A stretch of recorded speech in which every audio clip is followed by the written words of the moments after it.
Let's go through the impact of this ratings outlook downgrade stateside. We've seen US stocks coming off 2 weeks of gains now. Do you think this downgrade is material negative for the outlook here? Hi, good morning, Dan. Thanks for having me. I don't think it will be a material impact to the outlook for markets because we have actually seen that before, and I think investors have digested the news previously. I do think that it is a reminder that the investors should worry about the level of the U.S. debt and also the fact that U.S. Treasury yields are elevated, and it is not a foregone conclusion that Treasury yields have peaked potentially because investors are still likely to demand a higher compensation in order to lend to the U.S. government. So I think this downgrade is a reminder of that and will probably keep yields having upward pressure.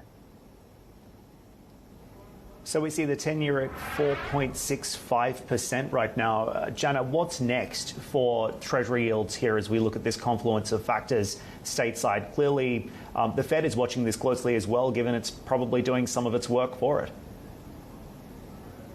Yes, so I do think that the U.S. has probably done hiking interest rates. So on that front, it should help to put a lid on the level of U.S. Treasury yields. But as you said, there are other factors driving that as well. So as I mentioned, the high compensation that investors would demand, like the higher term premium, the potentially high real yields.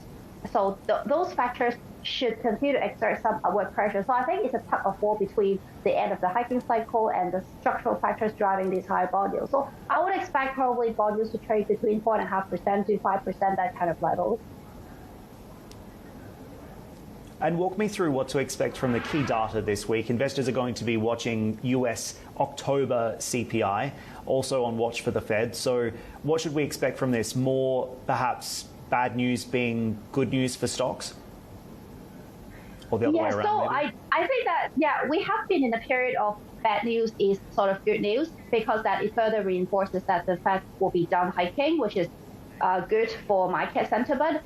I think that inflation data is still very paramount. So if we do see a higher than expected inflation print, I think it could easily tilt the sentiment back to more bearish kind of level.